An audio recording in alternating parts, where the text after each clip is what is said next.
So let's talk to my first guest of this hour, Chairman of the Foreign Affairs Select Committee, Conservative MP Tom Tugendhat. Good morning to you, Tom.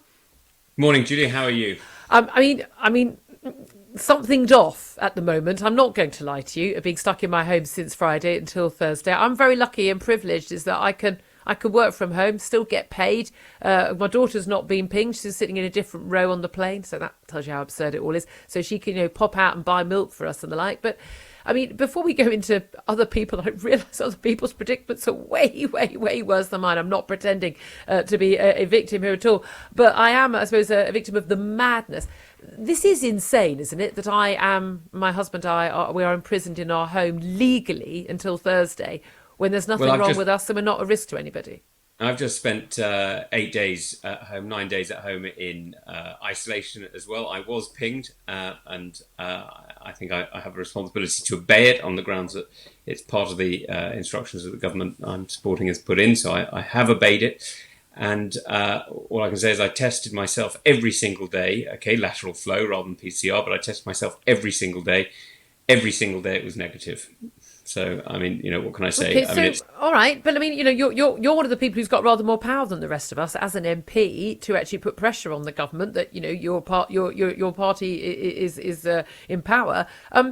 This is an absurd policy. Having exemptions for NHS workers or police officers or transport workers is one thing. But if it's safe for them, surely it's safe for everybody else as well. I have no problem with having to take the COVID test to prove that I'm safe and not a risk to other people, despite the fact that, by the way, if I was infectious, I'd have been infecting people across London for the last week. Well, not me, because I was in isolation. But yeah, exactly. I heard what you were saying about the various parties. I missed them all.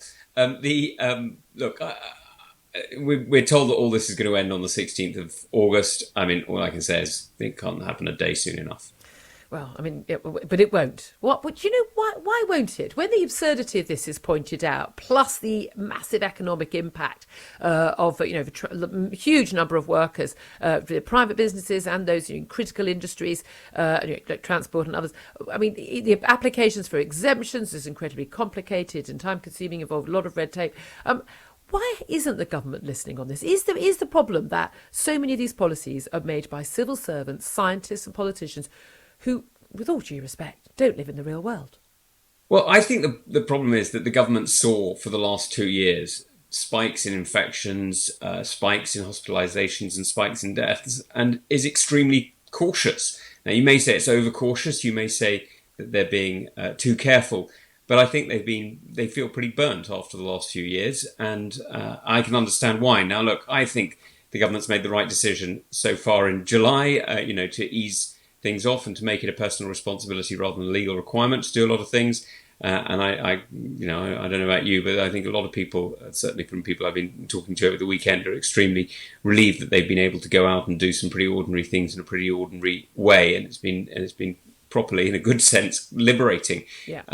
What I can't tell you, I share that because I haven't yet done it. So I'm just waiting to experience it myself. I suppose there is some comfort for a lot of us that MPs are also affected by this. But there you go. I suppose your argument is it could have been a lot worse. But yeah, not much comfort to people. Let's talk about something else, which is a really serious concern, because it's interesting that Sajid Javid, the Health Secretary, apologised for a tweet and deleted a tweet that he sent over the weekend when he said, talking about how he's recovered, he had mild symptoms of COVID because he'd had the jab. He said, please, if you haven't yet had your jab, please get the jab as we learn to live with rather than cower from this virus. A lot of people who decided you've just got nothing better to do, decided to take offence at this. I don't think anything he said was wrong. I don't know why he deleted it or apologised for it. We shouldn't be caring for this virus. And it does seem bizarre that with with the vaccine and the protection that a double vaccine does give, it is extraordinary that vaccine passports are still a big issue for this government. Now, we've learnt that it was originally, it was going to be pubs and restaurants, and then we were told it wouldn't be, and then it would just be nightclubs, and then it turned out, no, it would be anywhere where large groups of people actually come together. Now we're told football matches, Premier League football matches, could exclude supporters who are not fully vaccinated, and from October, incredibly large numbers of Premier League organisations and football clubs say they'd actually support this. But Republicans, meanwhile, are launching a legal action against vaccine passports. What do you make of all this? Well, my own view on this is there are some areas where I think, requiring people to have a vaccine is reasonable. And that's if you're dealing with people who are clinically extremely vulnerable, a care home perhaps, a hospital perhaps, as we do already, by the way, with various vaccines, including hepatitis B and various other infectious diseases. But I think the problem you have when you're talking about things like a football match or a nightclub is how on earth do you think the people are going to get to the football match or the nightclub? They're going to get on the underground, they're getting on the train, they're going to travel in mass transport. Are you going to test, you're going to check them before they get on that too? And if you're not, then frankly, it doesn't make much difference when you get to the event because the major infection moments will probably be on the tube or on the train on the way there.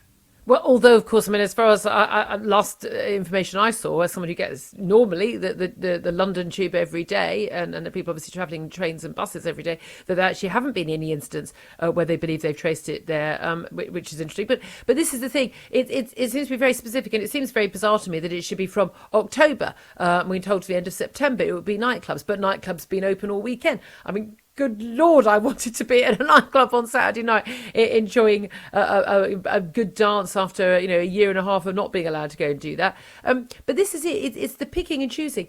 Is it? I mean, with the choice of nightclubs and then going along the line of different places, I get the impression that the government is trying to sort of pick and choose things that won't be too controversial to soften us up. But we were told there would be vaccine passports, then there wouldn't, then there would, then there wouldn't, there definitely wouldn't, and then there definitely will be. And then we're told that the Prime Minister said last week to backbench MPs, actually, don't worry, we're just trying to scare a whole load of of people in their 20s to get the jab.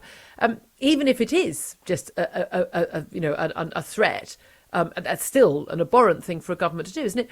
We would have a situation where you're basically going to have to provide your most personal health details in order to access normal services. This is what they do in China. And I'm not a conspiracy theorist at all. I really am not. I don't, with all due respect, I don't think politicians are capable of coming up with a conspiracy. Nor do I. But I mean, that's my best defence on that. But this is really sinister. The implications of this are very far-reaching. This is not just it's not a slippery slope. This is the start of the Olympic luge. Well, look, I mean, it's one of the things I'm really concerned about. That if we get into some sort of jab jiu-jitsu where, you've got to do things in order to qualify for other things, you end up in this absurd situation where you give people enormous amounts of authority over you in order to allow you access to what you consider basic personal freedoms. Yeah. And that does concern me. I wouldn't want to see people missing out on opportunities because they're not allowed on the tube, missing out on life chances because they're not allowed to get into a school or a university, missing out on, maybe missing out on hugely important moments with their family if you're not allowed into, a place where there's a family event, a church or a hall. I mean, of course people should get vaccinated. I've been vaccinated, you've been vaccinated, everybody I know has been jabbed. But the idea that there is some sort of, nirvana waiting out there if we manage to get every single, last person isn't true. We need to encourage people to do it. Of course we do. And we need to encourage young people to do it. But, young people have given up a hell of a lot this last 2 years. They're the ones who have been least affected by this virus. They've given up enormous amounts of freedom when they could have said no. They're giving up enormous amounts of their future earnings. That's what we call the national debt. It's effectively what they're giving up. And they've given up an enormous amount of their ability to, enjoy 2 years, which has been, I mean, there's several people I know who are talking about having their, 28th, 30th birthday again, whatever it is. Yeah. Because the last 2 years have effectively been 2 years wasted. And you may say, oh, well, they're young, they've got time. Of course they do. But, every year matters. We only live about, 70, 80, 90 years. That's, good 2% of your life. Well, it's interesting. When you could have been dating, you could have been whatever. Actually, for the younger people, this is actually a much bigger percentage of their lives and very, very crucial moments, whether it's leaving primary school, leaving secondary schools, your exams, first year at uni, last year at uni, first year in the workplace, travelling, gap years, so many, meeting your future husband or wife. I mean, very difficult to do that if you're trapped in your home, living in your parents' spare bedroom. But actually, the interesting thing is I hear not just from young people, but from older people. I know people in their 70s who have made every single, minute moment of this, the people who've just done everything, they totally believed in all this and really thought the sacrifice was worth it, and they're saying, I'm double jabbed now, I don't know how many more years I've got, I'm done with this. I want freedom back. I want the old normal back. And there's a real concern among a lot of people who've been doing everything right. They're good citizens. People who've been shouting at me for the last year that, oh no, you shouldn't be railing against lockdown. They supported everything.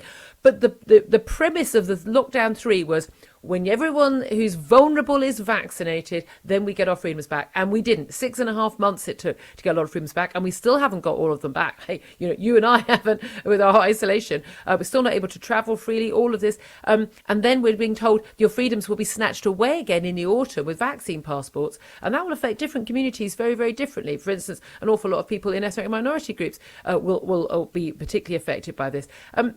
There is a real concern that we are never getting back to normal. Well, that's why I'm cautious about this. Cautious meaning I'm not in favour. Look, I'm not in favour because I think that you create new normals. This is why identity cards are such a bad idea, because you eventually give people the power to demand your identity. Now, first off, it starts off with just it's a convenience. Then it's it's a requirement, but only on certain occasions. Then it's a requirement that you must be able to prove it, and soon you're giving, excuse me, but you're giving Jobsworths the power to check on who you are at different times. This is another form of an ID card, right? I mean, it's an ID card that happens to have your vaccine status on it, but it is an ID card, and it really does concern me that you're constantly eroding the civil liberties of British people, and we need to be extremely careful that we don't go from a Brussels type democracy to a Beijing type democracy. And I'd be very, very cautious that we manage to stay a British type democracy. I'm here to that. Tom Tugendhat, always so good.